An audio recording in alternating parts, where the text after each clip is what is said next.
എസെക്കിയേലിൻ്റെ പുസ്തകം 36-ാം അധ്യായം 26-ാം തിരുവചനം.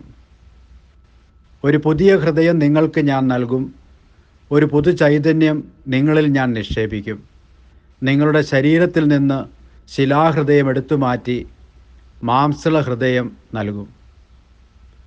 കാരുണ്യവാനായ കർത്താവേ, സകല വിഗ്രഹങ്ങളിൽ നിന്നും മാലിന്യങ്ങളിൽ നിന്നും ഞങ്ങളെ മോചിപ്പിച്ച് ആത്മാവിൻ്റെ പുതു ചൈതന്യത്താൽ ഞങ്ങളെ നയിക്കണമേ.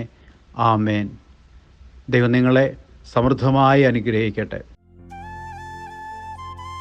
നമ്മുടെ കർത്താവ് ഈശോ മിശിഹായുടെ കൃപയും പിതാവായ ദൈവത്തിൻ്റെ സ്നേഹവും പരിശുദ്ധാത്മാവിൻ്റെ സഹവാസവും നാം എല്ലാവരോടും കൂടി ഉണ്ടായിരിക്കട്ടെ, ഇപ്പോഴും എപ്പോഴും എന്നേക്കും.